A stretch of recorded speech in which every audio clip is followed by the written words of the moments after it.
केएसजी news for aspirants की शुरुआत करते हैं स्पेस साइंस की खबर के साथ। वैज्ञानिकों की एक अंतर्राष्ट्रीय टीम ने हमारे सौर मंडल से परे एक ग्रह से पहला संभव रेडियो संकेत एकत्र किया है, जो एक एक्सोप्लैनेट सिस्टम से लगभग 51 प्रकाश वर्ष दूर है।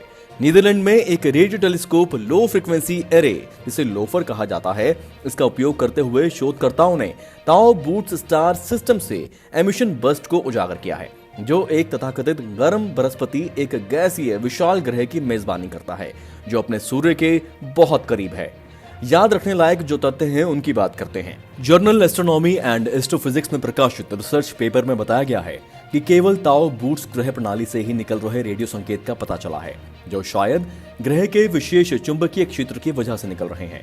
वहीं कार्नेल यूनिवर्सिटी में पोस्ट डॉक्टरल रिसर्चर जेक डी टर्नर ने कहा, रेडियो संकेत के जरिए हमने पहली बार सौर मंडल के बाहर ग्रह का पहला संकेत पेश किया है। उन्होंने कहा, ये संकेत ताओ बूट्स प्रणाली से आ रहे हैं, जिसमें 2 तारे और 1 ग्रह है। हमने ग्रह से संकेत आने का मामला पेश किया है। क्यों अहम होता है चुंबकीय क्षेत्र, ये जान लीजिए। उल्लेखनीय है कि पृथ्वी का चुंबकीय क्षेत्र सौर तूफानों के खतरे से बचाता है और इस ग्रह को जीवन लायक बनाता है। टर्नर ने कहा, सौर मंडल के बाहर के ग्रह पर पृथ्वी जैसा चुंबकीय क्षेत्र संभावित जीवन योग्य अवस्था में योगदान दे सकता है, क्योंकि यह उसके वायुमंडल को सौर तूफान और ब्रह्मांड के घातक किरणों से बचाता है और ग्रह के वायुमंडल को नष्ट होने से भी रोकता है। 2 साल पहले टर्नर और उनके साथियों ने बृहस्पति ग्रह से आ रहे रेडियो संकेतों का अध्ययन किया था और उसी तरह के संकेत सौर मंडल के बाहर के ग्रह से आने से अनुमान है कि वह भी सौर मंडल के बृहस्पति ग्रह जैसा ही होगा। बृहस्पति और अन्य ग्रहों से आने वाले रेडियो संकेत के नमूने ब्रह्मांड में पृथ्वी से 40 से 100 प्रकाश वर्ष दूर स्थित ग्रहों का पता लगाने में मददगार हैं।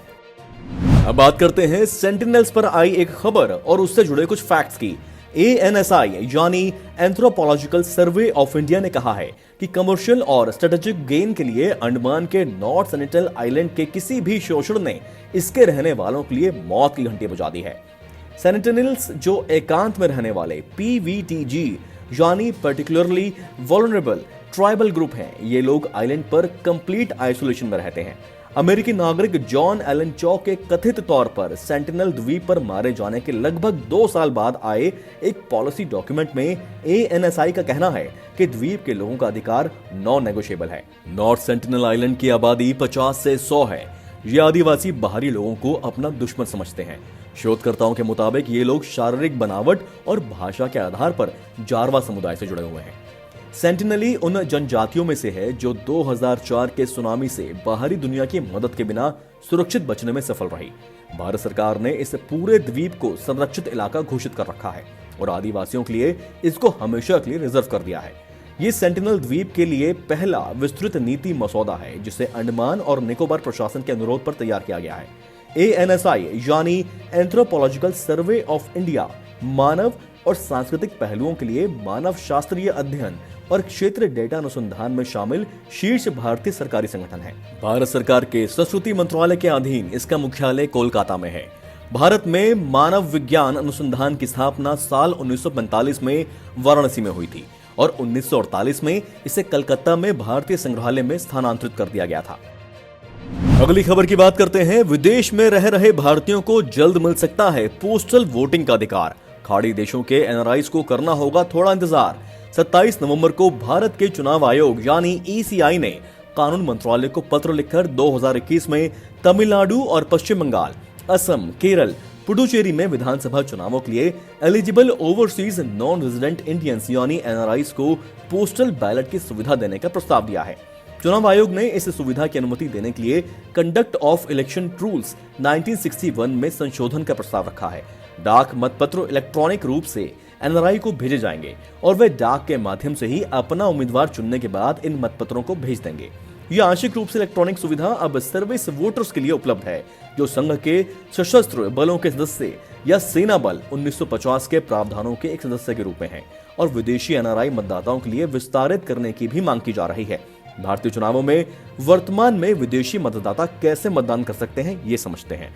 साल 2010 से पहले एक भारतीय नागरिक जो एक योग्य मतदाता है और रोजगार, शिक्षा या किसी भी कारण 6 महीने से अधिक समय से विदेश में रहता है, वह चुनाव में मतदान करने में सक्षम नहीं होता।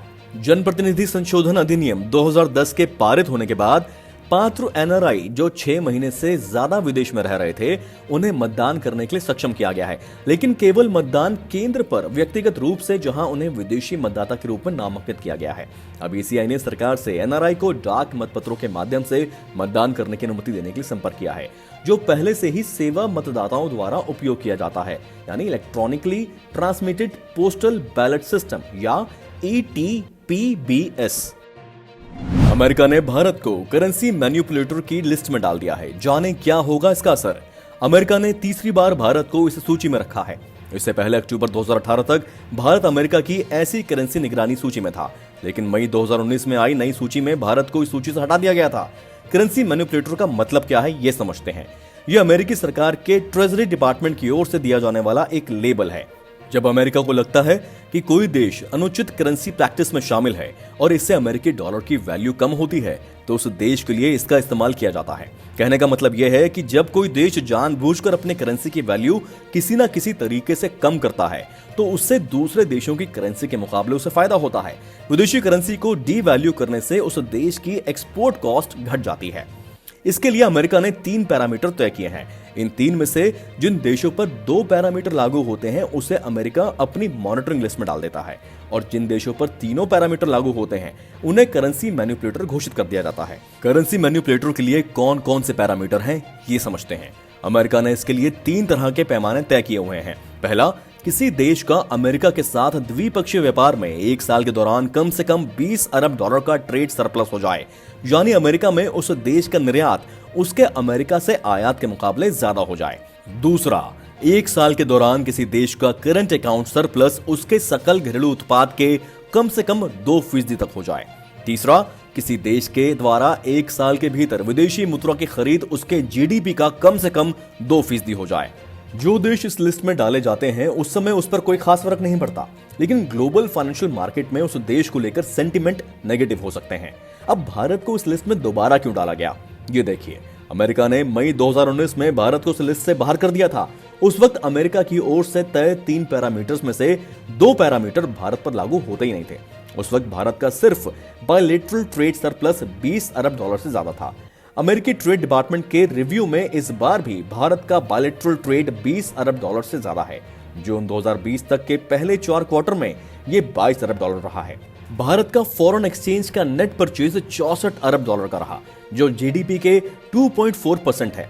पिछले 12 में से 10 महीने ऐसे रहे जब भारत का foreign exchange net purchase GDP का 2% से ज्यादा रहा। इन 2 पैरामीटर्स के कारण एक बार फिर भारत अमेरिका की करेंसी मैनिपुलेटर मॉनिटरिंग लिस्ट में आ गया है।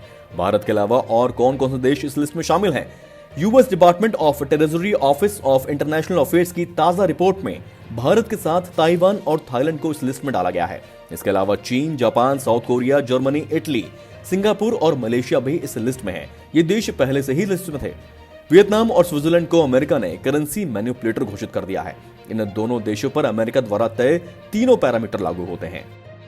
अब बात करते हैं Pandit Deendayal Upadhyaya telecom skill excellence awards की।